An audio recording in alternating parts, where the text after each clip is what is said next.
Assalamualaikum warahmatullahi wabarakatuh. Alhamdulillah, wassalatu wassalamu ala rasulillah, Sayyidina wa habibina wa syafi'ina wa qurrati a'yunina Muhammadin ibni Abdillah sallallahu alaihi wasallam wa ala alihi wa ashabihi wa man tabi'ah, amma ba'du. Hadratal muhtaramin, para alim, ulama, para kiai, para habaib, ustaz, ustadah, penyebar kebaikan, rahimakumullah. Alhamdulillah, untuk hari ini kita akan menjelaskan beberapa golongan yang masih tidak mempercayai dengan adanya Tuhan. Bagaimana cara menemukan Tuhan dan bagaimana cara mencari Tuhan. Dan itu pun tidak aneh, karena di saat Nabi Ibrahim alaihissalam pun juga tidak langsung beriman, tidak langsung tahu bahwa adanya langit dan bumi, bukti bahwa ada Sang Pencipta. Sampai sekarang pun masih ada kelompok atau manusia yang belum mempercayai dengan adanya Tuhan dan tidak mempercayai bahwa adanya agama yang ada di dunia ini. Hadirin wal hadirat rahimakumullah. Jadi proses untuk mencari Tuhan itu sangat diperlukan pada diri seseorang. Sehingga dengan cara itu dia akan dapat menemukan jawaban yang benar. Sehingga akan membuatnya menjadi semakin mantap dan yakin dalam melakukan pengabdian kepada Tuhannya. Dalam proses pencarian Tuhan diperlukan dua perangkat yang penting yang disiapkan oleh Tuhan pada diri manusia. Sehingga dengan menggunakan dua perangkat itu akan dapat dijalani kehidupan yang benar. Kedua itu adalah akal dan iman. Hadirin wal hadirat rahimakumullah. Jadi seseorang tidak mungkin akan menemukan Tuhan, pencipta alam semesta ini, kalau dia tidak diberi perangkat dua alat. Yang pertama akal dan iman. Kalau salah satunya pun ada, tapi satunya tidak ada, tidak akan mungkin seseorang menemukan Tuhannya. Orang diberi akal tapi tidak diberi iman, mereka tidak akan mampu akalnya untuk bisa menemukan Tuhan. Begitu juga kalau dia iman tanpa akal, juga tidak mungkin. Karena akal dan iman itu berjalan bersamaan. Hadirin wal hadirat rahimakumullah. Jadi akal, dengan menggunakan akal dengan benar, diharapkan akan dapat dilakukan proses berpikir yang benar. Melalui proses berpikir yang benar akan diperoleh pemahaman yang benar. Sehingga seterusnya akan terbangun tauhid yang benar. Membangun logika berpikir yang seperti ini disebut dengan logika Qur'ani. Hadirin wal hadirat rahimakumullah. Jadi tidak semua orang yang diberi akal mampu untuk menggunakan akalnya yang benar. Sehingga dia tidak mampu menemukan Tuhannya. Ketika dia tidak yakin dengan adanya Tuhan, maka mereka tidak mungkin akan menyembah Tuhannya melalui syariat-syariat yang diajarkan oleh agama.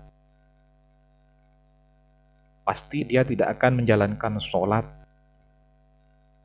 tidak akan menjalankan puasa, dan hal-hal agama yang diperintahkan dalam Al-Quran, karena tidak mampu menggunakan akalnya dengan baik dan benar. Dengan menggunakan akal pikiran, dicoba mencari jawaban terhadap pertanyaan-pertanyaan. Apa saja yang menjadi alasan harus menyembah Tuhan? Menurut logika akal pikiran, menciptakan manusia dan alam semesta. Jadi kalau bisa menggunakan akalnya, pasti dia bisa berpikir dengan benar. Tuhan itu siapa? Yaitu yang menciptakan manusia dan alam semesta ini. Memiliki kekuasaan yang mutlak terhadap segala sesuatu. Berkuasa menghidupkan, berkuasa mematikan, berkuasa membangkitkan, memberikan manfaat dan mudarat kepada manusia. Memiliki semua sifat-sifat ketuhanan. Manusia dan semua ciptaannya berasal dari Tuhan dan akan kembali kepada Tuhan. Berdasarkan alasan-alasan tersebut, maka akan terjawab secara logika, kesadaran berpikir yang benar, bahwa Tuhan mana yang seharusnya disembah. Di uraian tersebut merupakan konsep dasar penyembahan yang menjadi dasar dalam proses pencarian Tuhan dan dapat diilustrasikan melalui akal yang sehat. Contoh, akal merupakan makhluk Tuhan. Menurut akal, Tuhan tidak boleh disimbolkan. Tuhan tidak memerlukan perantara. Tuhan tidak bisa dibayangkan. Sebab bayangan itu juga hasil pikiran manusia. Karena pikiran itu sendiri adalah makhluk Tuhan. Sehingga berdasarkan semua alasan ini, Tuhan tidak memerlukan pembagian tugas dengan Tuhan yang lain. Sebab Tuhan Allah Maha berkuasa atas segala-segalanya. Hadirin wal hadirat rahimakumullah. Bila masih ada keraguan dalam diri seseorang tentang konsep ketuhanan secara logika dan mendahulukan Tuhan, menduakan Tuhan, menyetarakan Tuhan yang patut disembah dengan makhluk yang diciptakannya, maka akan terjadi syirik. Sementara Tuhan itu adalah tunggal, Tuhan yang Maha Esa. Qul huwallahu ahad, Allahus samad. Yang kedua, iman. Setelah kita menggunakan akal kita dengan benar untuk mencari kebenaran, berpikir bahwa tidak mungkin manusia ada tanpa ada yang mengadakan. Tidak mungkin dunia ini ada tanpa ada yang menciptakan. Tidak mungkin langit itu terhampar tanpa ada yang menciptakan. Tidak mungkin matahari terbit setiap hari tanpa ada yang menciptakan, dan seterusnya. Kalau kita sudah bisa menggunakan akal kita dengan baik dan benar, lalu yang kedua untuk mencapai pencarian Tuhan, yaitu dengan iman, dengan kepercayaan, dengan keyakinan. Bila sudah dilakukan proses pencarian Tuhan dengan proses logika Qur'ani, akal yang sehat, menggunakan akal dengan benar, dan sudah pula ditemukan jawaban-jawaban dari pertanyaan pikiran-pikiran tersebut dalam rangka mengenali Tuhan, maka langkah berikutnya adalah dengan konsep sami'na wa ata'na. Aku dengar dan aku patuhi. Dengan menggunakan dua pedoman yang sudah diberikan, yaitu Al-Quran dan Al-Hadis. Hadirin wal hadirat rahimakumullah. Demikian alur proses pencarian Tuhan dalam Islam, sehingga mendudukkan konsep keimanan yang benar. Lalu langkah selanjutnya adalah dengan melakukan proses penyembahan sesuai dengan pengetahuan Tuhan. Melalui protokol dan standar prosedur sesuai ketetapan Tuhan. Keseluruhannya itu terdapat dalam pedoman atau petunjuk yang sudah diberikan oleh Tuhan melalui Al-Quran dan Al-Hadis. Hadirin wal hadirat rahimakumullah. Ketika kita sudah beriman, bertakwa, menjaga diri dari azab Allah Subhanahu wa taala dengan menjauhi tindakan-tindakan maksiat dan melaksanakan tata aturan yang telah digariskan oleh Tuhan.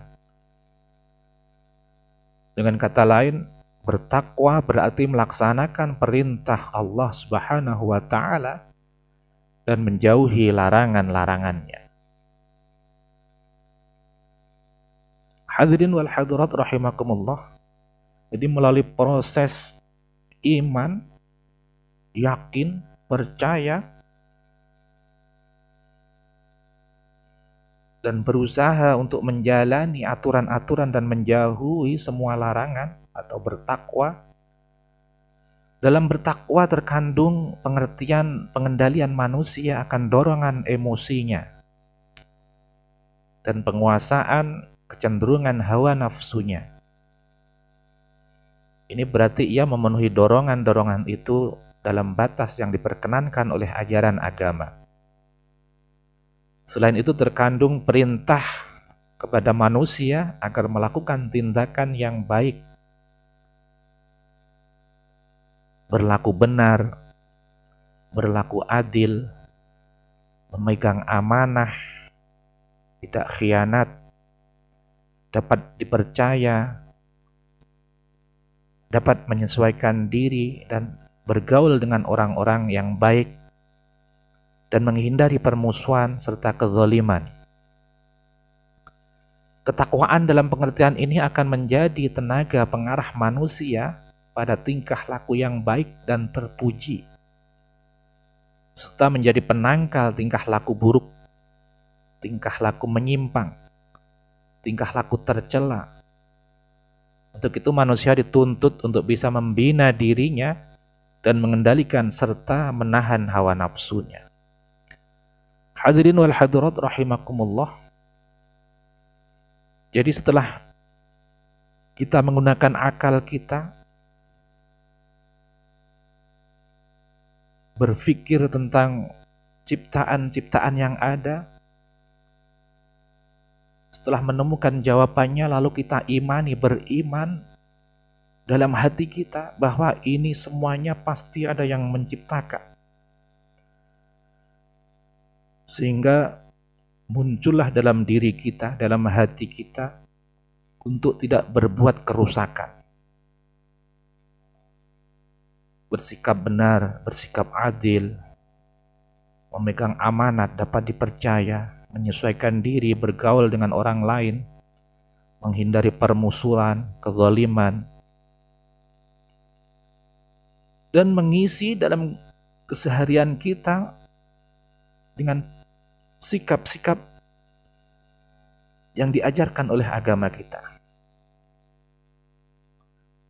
Hadirin wal hadirat rahimakumullah. Allah Subhanahu wa taala dalam Al-Qur'an menegaskan, wahai orang-orang yang beriman, kepada para rasul bertakwalah kepada Allah dan berimanlah kepada rasulnya.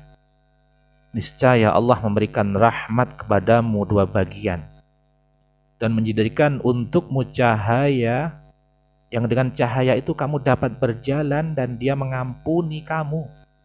Dan Allah Maha Pengampun lagi Maha Penyayang. Hadirin wal hadirat rahimakumullah. Jadi ketika seseorang itu beriman, bertakwa, yakin bahwa Allah itu ada, Rasul itu ada, maka Allah berjanji akan memberikan cahaya kepada kita semuanya. Jadi kalau kita sudah mendapatkan cahaya dari Allah Subhanahu wa taala, itu apapun yang kita lakukan, apapun yang kita alami, itu akan berjalan dengan baik dan benar. Hadirin wal hadirat rahimakumullah. Dalam sabdanya Allah juga menjelaskan, wahai orang-orang yang beriman, jika kamu bertakwa kepada Allah, niscaya Dia akan memberikan kepadamu al-furqan atau petunjuk yang dapat membedakan antara yang hak dan antara yang batil atau pertolongan, dan menghapuskan segala kesalahan-kesalahan dan mengampuni dosa-dosamu, dan Allah mempunyai karunia yang besar. Hadirin wal hadirat rahimakumullah, dalam janjinya dalam ayat yang lain dari Allah akan memberikan petunjuk al-furqan ketika seseorang itu beriman kepada Allah dan para rasulnya, bahwa Tuhan itu ada, bahwa Rasul itu ada, dan bertakwa kepada Allah Subhanahu wa taala, maka Allah berjanji akan memberikan al-furqan, memberikan petunjuk. Ketika kita sudah diberikan petunjuk oleh Allah dalam hidup di dunia ini, maka kita akan bisa membedakan bahwa yang kita lakukan adalah benar, bahwa yang ini salah, yang ini batil. Ketika diri kita sudah bisa membedakan mana yang hak dan kita jalankan dengan ketaatan, sami'na wa ata'na, dan ini batil, perbuatan dosa, kita hindari dan kita jauhi, maka hati kita akan menjadi hati yang bersih, jernih,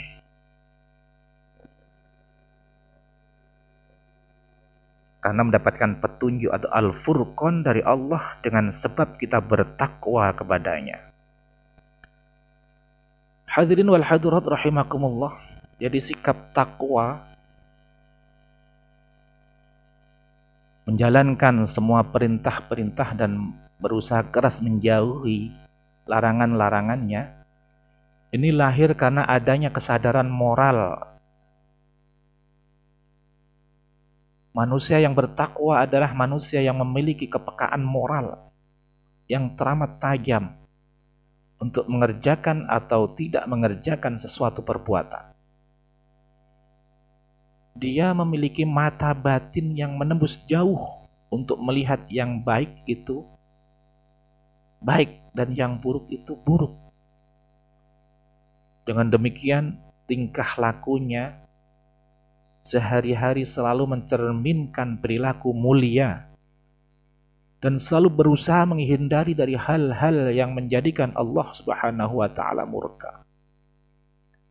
Hadirin wal hadirat rahimakumullah, itulah pancaran dari jiwa, dari hati seseorang yang bertakwa kepada Allah Subhanahu wa taala. Dia akan memiliki mata batin yang menembus jauh untuk melihat yang baik itu baik dan yang buruk itu buruk. Dan kita sanggup untuk melakukannya jika itu baik, dan kita pun sanggup untuk menghentikan bahwa kalau itu buruk. Hadirin wal hadirat rahimakumullah. Jadi di dalam pencarian Tuhan, yang pertama tadi kita harus menggunakan akal kita. Sudah diberi alat oleh Allah Subhanahu wa taala bahwasanya bahwa Tuhan itu adalah satu-satunya yang berhak untuk disembah. Itu harus bisa menggunakan akal dengan baik dan jernih. Yang kedua dengan keimanan kita, keyakinan kita. Jadi dua-duanya harus bisa berjalan dengan seiring, saling menguatkan. Akal dan iman.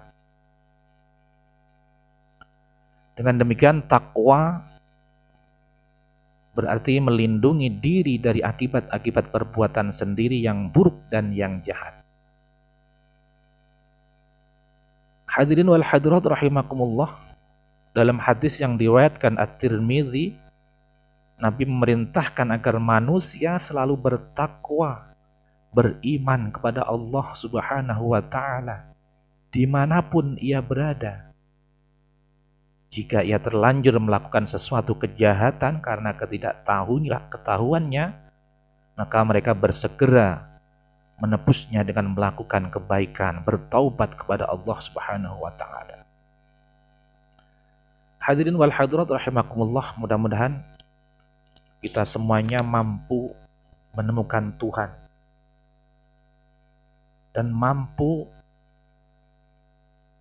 menyembahnya dengan keesaannya. Kita menyembah hanya kepada Tuhan. Kita meminta pertolongan apapun hanya kepada Tuhan. Tidak menyekutukannya. Tidak menganggap ada hal yang hebat melainkan Tuhan. Tidak ada yang kaya kecuali Tuhan. Tidak ada yang bisa dimintai rezeki kecuali Tuhan. Hadirin wal hadirat rahimakumullah, mudah-mudahan kita mampu menggunakan akal kita, mampu beriman dengan baik dan benar, bertakwa kepada Allah Subhanahu wa ta'ala, sehingga janji Allah akan memberikan cahaya atau pertolongan kepada kita untuk bekal mengarungi kehidupan dalam dunia ini. Terima kasih. Assalamualaikum warahmatullahi wabarakatuh.